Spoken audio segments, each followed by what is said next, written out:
All right, we're going to do the second half of your Unit 3 review video, so we're just going to fast forward now to the correct slide. I believe we left off with question 7. How would the Five-Power Treaty, the Dawes Plan, and the Kellog Pact help Warren G. Harding and Calvin Coolidge achieve this vision of smaller government? Now, if the 1920s, we often call the 1920s the return to normalcy. That's the phrase that actually was used by the Republicans in the election of 1920. And the idea is simple. Return to normalcy infers that something is abnormal right now, and we need to go back to before things became abnormal to when it was normal. Well, that's the Gilded Age. That's the era of laissez-faire. We use that in question number 6. The idea that government should get smaller. Now, if you want government to spend less, and you want government to be tax you less, I mean, it would make sense. And again, regardless of your view of government in modern times, let's only look at this through the 1920s. We're not making any social commentary on today. But if you want to make government smaller and you want government to tax less, then government needs to spend less. Otherwise, you run a deficit. If we have government spend the same and tax less, and remember, we know this from question number 6. You have the Revenue Act of 1926, where you're going to decrease income taxes. You've also increased the tariff. And there were also tax cuts, quite frankly, under Warren G. Harding. So the question is how to make government smaller so that you can tax less. Well, if you look at government spending in the 1920s, a big part of government spending is the military. It was one of the largest expenditures. Now, you have some debt from World War I associated with military action, but you also have the military in general is what you're spending money on. So look at what happens to spending in the federal government from when Warren G. Harding takes over, and very quickly you cut government spending, and it kind of flatlines. Now, look at the military budget. Look at how much they cut the military budget, which is the largest. The military spending is the largest part of this spending. So if you look at decreasing the cost of government, the military cuts were key to shrinking the size of government. But the military makes people feel safe. The military is the door, the deadbolt on your front door that you lock at night when you go to sleep so that you can sleep well. If you want to cut military spending, you have to make people feel safer. So if we look at the Five-Power Treaty, and there was actually also a 4-power treaty and a 9-power treaty, these power treaties are countries getting together and saying, hey, let's have fewer battleships, let's have a smaller navy. And if everybody in the world has a smaller navy, then you're less likely to go to war. And if you're less likely to go to war, you don't need as big of a military. And one of the most expensive things in your military arsenal is unquestionably your battleships and aircraft carriers and stuff like that that's being developed. So the idea is if we can shrink the most expensive part of having a military by everybody agreeing to get rid of them bilaterally, then this is a win-win situation. Less chance of war, smaller government, less taxes. So I guess win-win-win. The Dawes Plan, that's that boomerang we talked about in class. If there's going to be a war in the 1920s, today we think of the Middle East, or maybe it's North Korea. In the 1920s, if you were to say to people there's going to be a war, their first thought was Europe, and there's going to be another world war. There will be. But it's going to be because of the war debts that the European powers have after World War I. That's the trigger. What would trigger another war is war debts.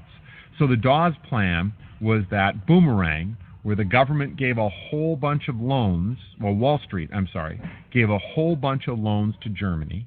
Germany was able to use that money to pay off Britain and France, Treaty of Versailles, war reparations. Britain and France can now pay back the American government for loans it took out during World War I. And it seems like that's making everything move and flow, and so things are good. Now, the bad news, of course, is you are transferring debt from the federal government to Wall Street through this boomerang.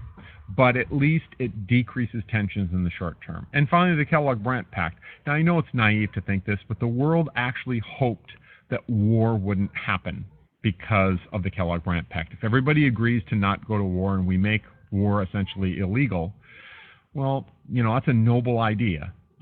We know it didn't work out well.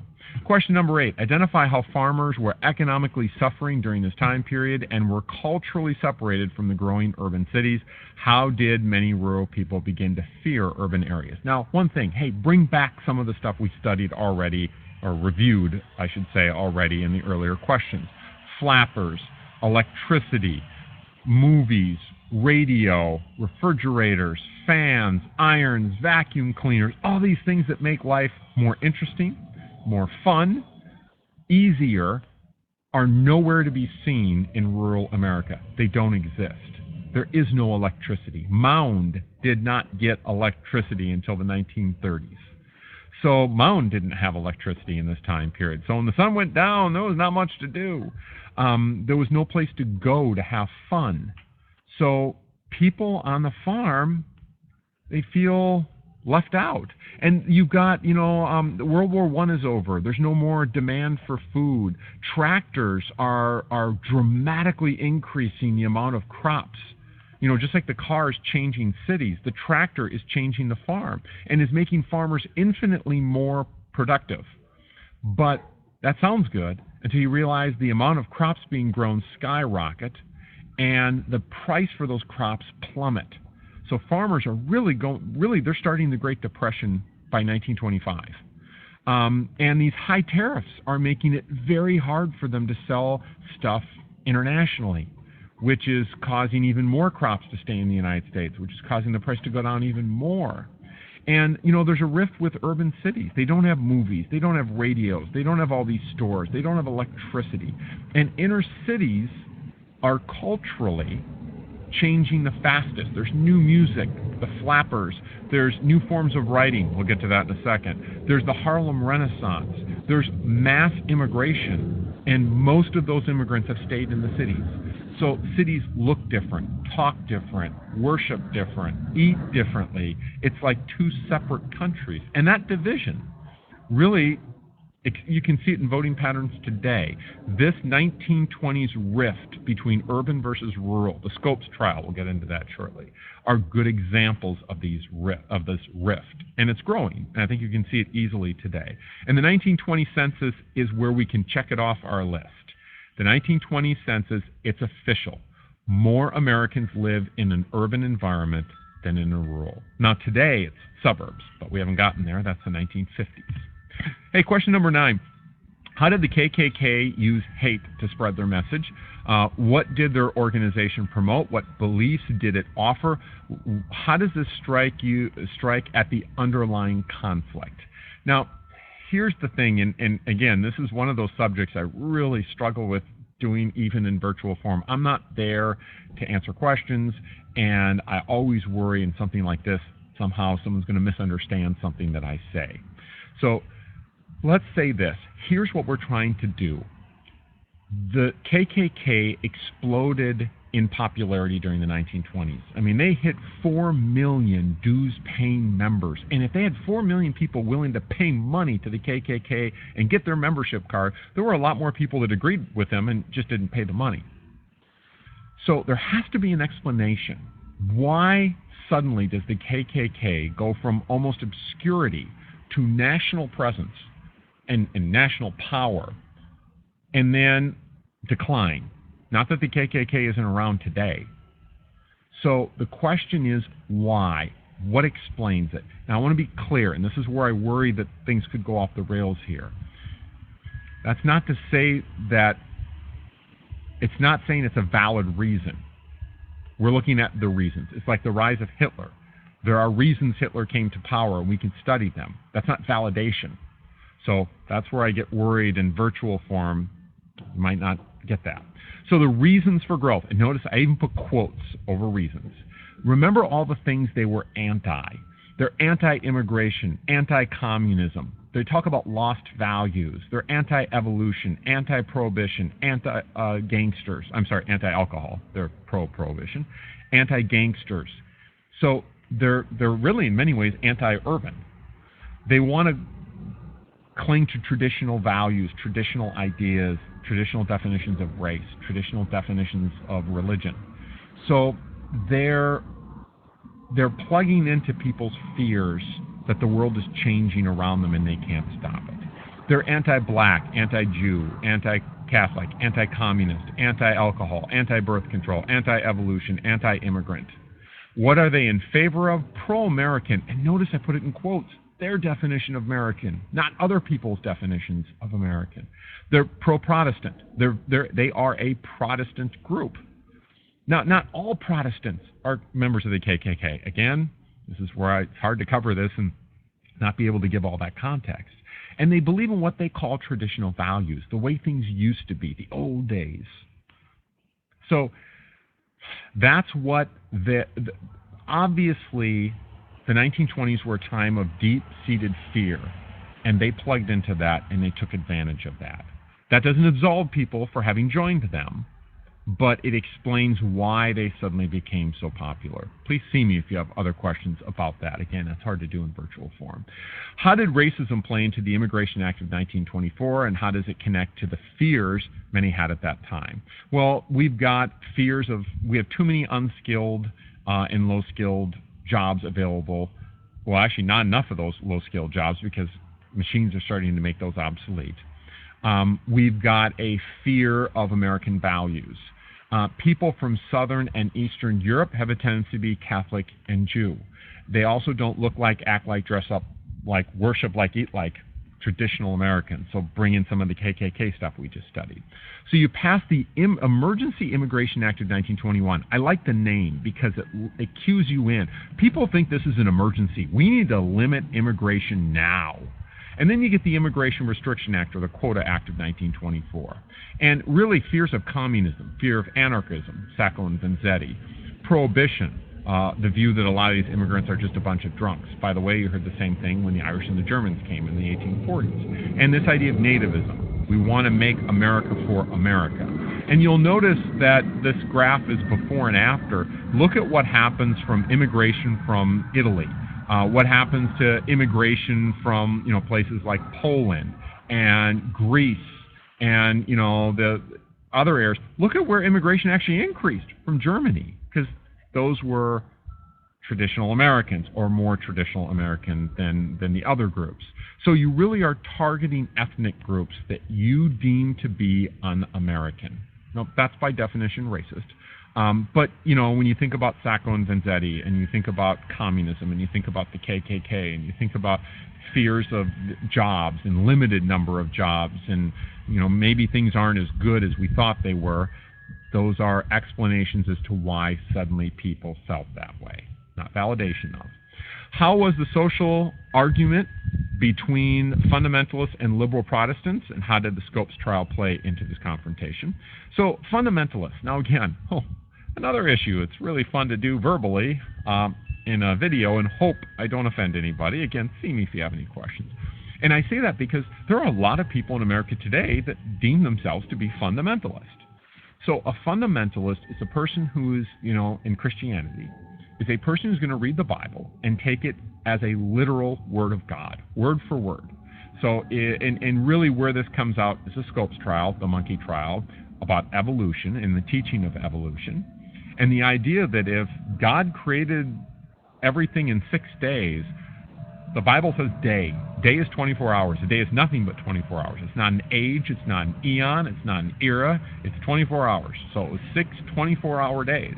And if you say it was something different, then you're interpreting the Bible. And if you can interpret a day to be something else, well, then you can interpret a whole bunch of other stuff to be other stuff. And then what does anything mean if we all get to take it from our own interpretation? So do you take the Bible word for word? Or liberal Protestants were more willing to take it as a metaphor? We're really talking about religion. And by the way, I'm willing to bet we talk about lenses. How you view religion probably has a lot to do with how you look at this question. So the Scopes trial and the teaching of evolution is really where this comes out. And you've got people like Billy Sunday, who's using the radio, a new piece of technology, to reach out to millions of people, and he was definitely a fundamentalist. So the question is, and by the way, Rural people were much more likely to be fundamentalists back in this time period. Urban people were much more likely to be liberal Protestants during this time period. So it really, and by the way, liberal Protestants, we get a really good example of discrimination within discrimination or different groups not agreeing. The KKK was definitely a Protestant group, but that doesn't mean every Protestant's a member of the KKK, because the KKK is anti-teaching of evolution. Liberal Protestants are very much in favor of teaching evolution. So we even see a difference between these two groups.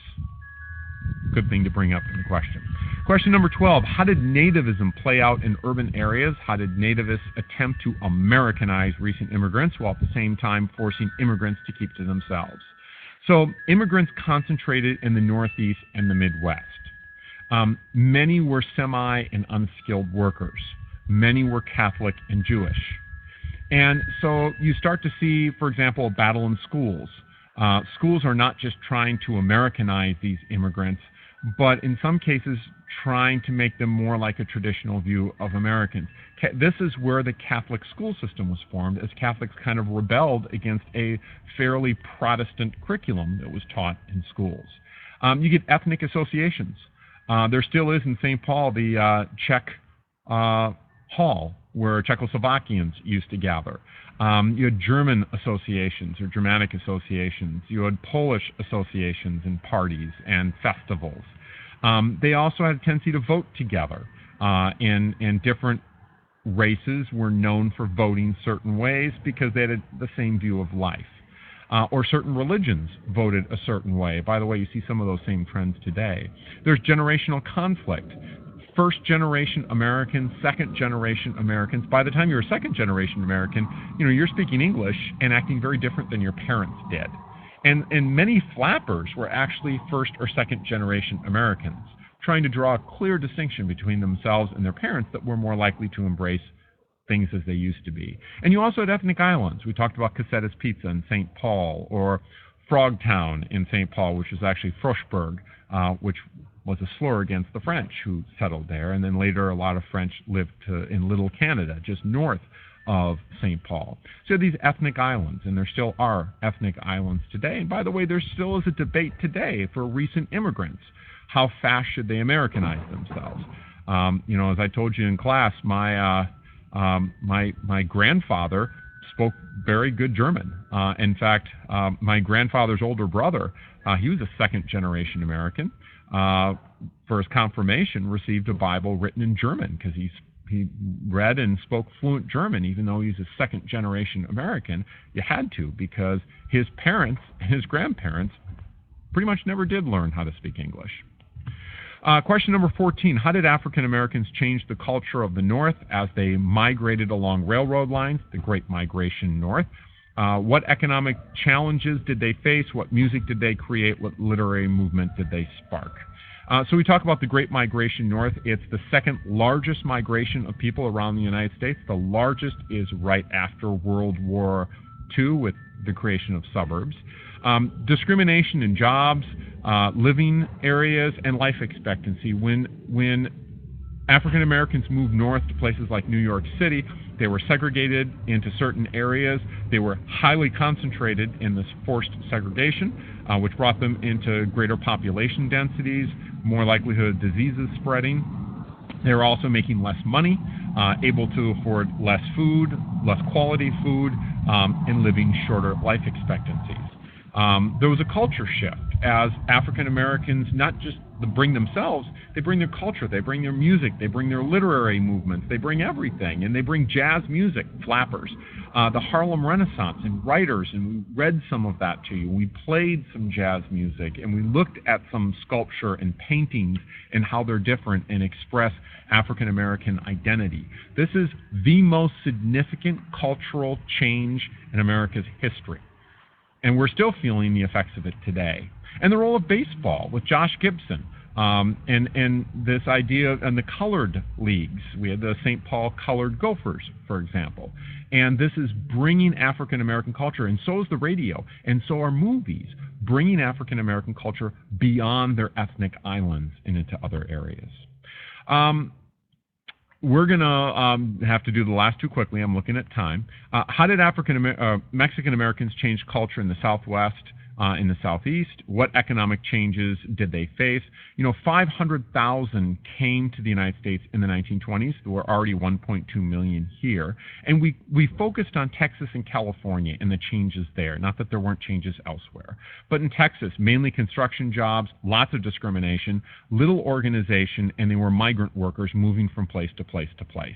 And moving with the jobs repeatedly. California, agricultural and factory, settled communities, more cultural centers where you even see small businesses springing up. And then finally, writers. You have this lost generation.